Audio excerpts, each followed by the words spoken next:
Oi gente, sejam bem-vindos para mais um vídeo. Hoje eu estou com o Ruibran dos Reis, ele é climatologista. Ruibran, fala oi pro pessoal. Olá, tudo bem, gente? Só para introduzir vocês, eu conheço o Ruibran há muito tempo, né? Quase 2 anos juntos, fazendo previsão do tempo toda semana, 2 vezes por semana. E a gente veio para falar sobre a mudança de estação. Nós estamos no outono e o inverno vai chegar dia 20 de junho. Não é isso, Ruibran?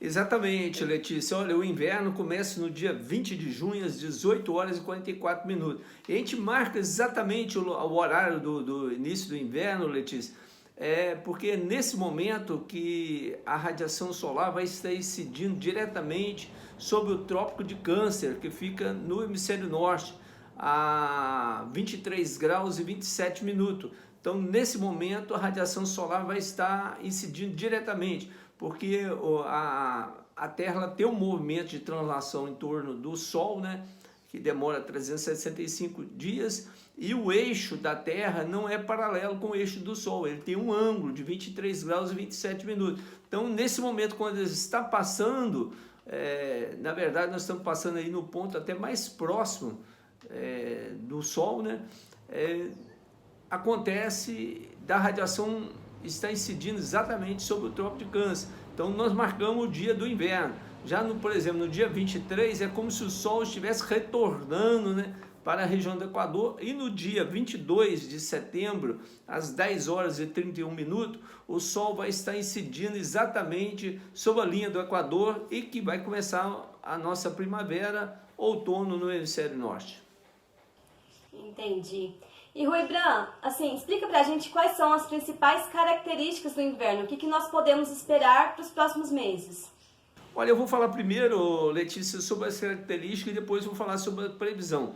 O inverno, aqui na região sudeste, ele coincide exatamente com o período seco. E isso a gente pode falar assim, mas isso é normal. Não é normal. Por exemplo, na América do Norte, na Europa, o inverno normalmente é marcado aí por ocorrência de chuvas, neve. Então é o período, vamos dizer, chuvoso deles acontece com o período do inverno. Já o período do verão deles, que o nosso verão é muito chuvoso, o verão na Europa e nos Estados Unidos, por exemplo, é muito quente. Então o nosso inverno ele é marcado por coincidir exatamente com o período seco. Nós temos uma massa de ar que nós chamamos de tropical marítimo, que atua entre o Brasil e a África. Ela invade aqui o continente, que é a região sudeste, e com isso o ar descendente dificulta a formação de nuvens.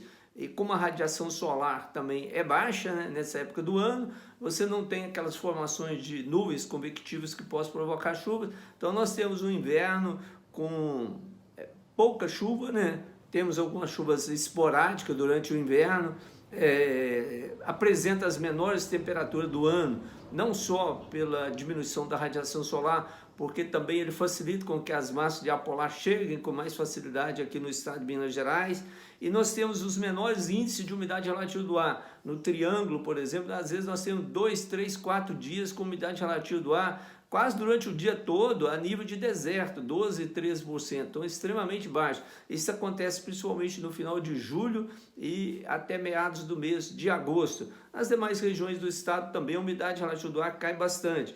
E é um período também que aumenta muito o número de focos de incêndio, né? Que não é um período de chuvas, é um período de seca, o solo bastante seco, a vegetação, isso facilita muito o aumento do número de focos de queimado. Foi o que nós vimos principalmente no ano passado, no inverno anterior, que foi um dos que nós registramos o maior número de focos de incêndio aqui no estado de Minas Gerais. Foi recorde, eu lembro mesmo. E assim, esse ano então, pelo visto vai ser a mesma coisa, que vai ser mais seco e mais frio. A gente deu uma conversadinha antes de iniciar aqui o nosso vídeo, né? E você me disse que seria mais frio. O que explica esse inverno mais frio? Olha, segundo os modelos que são gerados lá na Universidade da Colômbia, né? Que eles monitoram o fenômeno que nós chamamos de El Niño e Laninha. O que significa isso? Significa, no caso do El Niño, o aquecimento da temperatura da água do mar na costa do Peru e do Equador, lá no Oceano Pacífico, né? E o Laninha é o esfriamento. isso aí muda o clima do planeta por completo. Então ele influencia em todo o planeta. Então, para esse inverno agora, os modelos estão mostrando que a temperatura da água do mar vão cair. Então nós vamos entrar numa situação de laninha.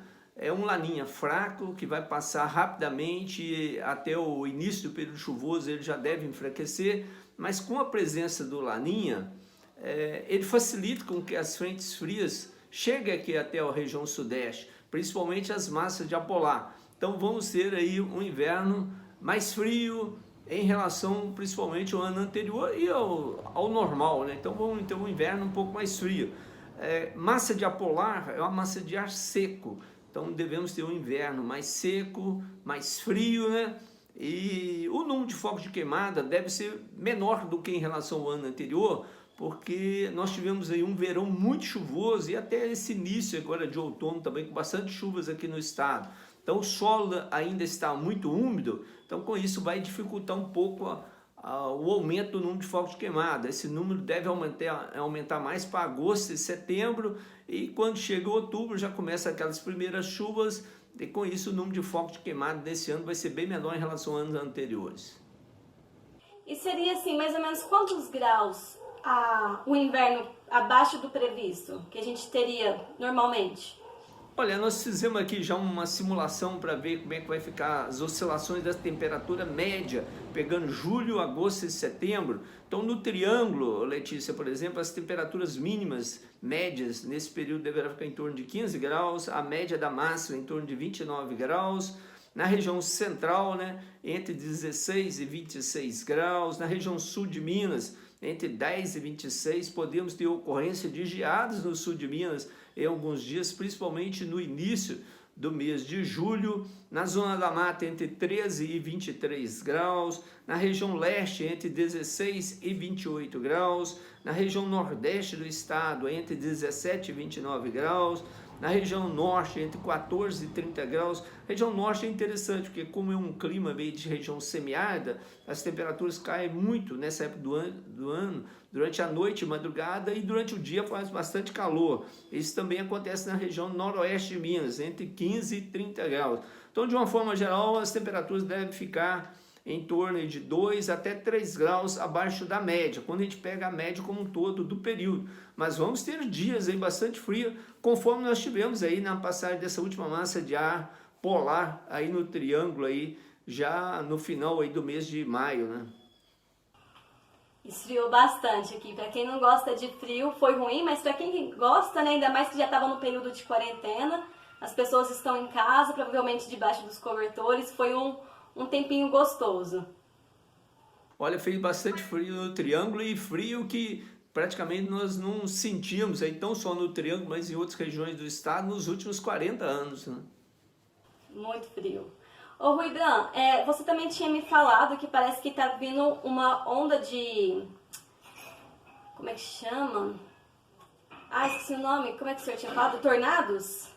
Ah, sim, de furacões. Ô Letícia, nessa época do ano, no Atlântico Norte, no Oceano Atlântico Norte, entre o dia 1º de junho até o dia 30 de novembro, é o período de formação de furacões, porque a temperatura da água do mar no Atlântico Norte ela aumenta bastante, e quando ela fica acima de 27 graus, você tem uma calmaria, aí começa a ter o que a gente chama de uma convergência de umidade, forma uma tempestade, e devido ao deslocamento dessa tempestade no sentido dos Estados Unidos, porque o vento no Atlântico Norte ele gira no sentido horário, então ele pega essa tempestade, se desloca às vezes para o Golfo do México ou no sentido dos Estados Unidos, e à medida que ele vai se deslocando,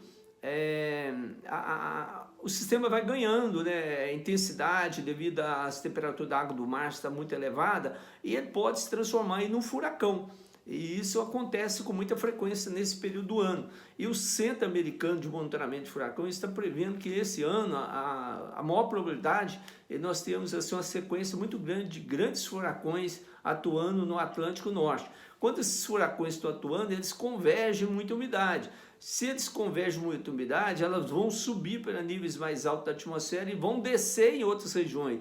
E uma das regiões que elas vão descer é aqui em cima do Brasil. Então nós devemos ter uma diminuição das chuvas na Amazônia, aqui na região sudeste, consequentemente, como a nossa umidade vem da Amazônia no sentido do Oceano Atlântico, então as chuvas nesse ano vão atrasar um pouco, então devemos aí ter uma diminuição na precipitação durante o período do inverno e o período chuvoso vai atrasar um pouco em relação a anos anteriores. Acho que é isso que eu mais gosto na climatologia, né? Os furacões nos Estados Unidos, eles causam mudança no clima no Brasil. E assim, isso é muito interessante, porque furacão lá significa menos chuva aqui. Pelo menos é esse sistema dessa forma neste ano. Exatamente. Antigamente, Letícia, a meteorologia, até final da década de 70, né, ela trabalhava assim como se os dois hemisférios fossem isolados. Depois verificou-se que havia uma teleconexão, vamos dizer, o que acontece no hemisfério influencia no outro hemisfério. E hoje em dia está muito claro essas informações, entendeu? Então uma coisa que acontece às vezes nos Estados Unidos, ou no Atlântico Norte, ou no Pacífico, pode influenciar todo o planeta. E Rui Bracim, para a gente finalizar, vamos fazer um resumo da nossa conversa. O inverno ele vai ser mais frio do que os anos anteriores, as chuvas vão atrasar por causa dos furacões, e o que mais que eu esqueci de dizer? E vamos ter também umidade relativa do ar bastante baixa e o número de focos de queimado desse ano vai ser bem menor em relação aos anos anteriores. Então as pessoas podem se preparar para o agasalho, né? E também tomar bastante líquido durante esse período aí, hidratar bastante, porque a umidade relativa do ar deve ter níveis bastante baixos, principalmente a partir da segunda quinzena do mês de julho. Obrigada, Rui Bran. A gente segue acompanhando o tempo, porque isso influencia demais na vida das pessoas, tanto para sair de casa quanto para se cuidar, né, da própria saúde. Eu agradeço pelo seu tempo e a disposição que o senhor teve para conversar com a gente. Para mim foi um prazer, aí um abraço a todos aí que estão vindo aí, vendo nós aí no seu canal aí, e que você tenha muito sucesso, Letícia. Obrigada, Rui Bran.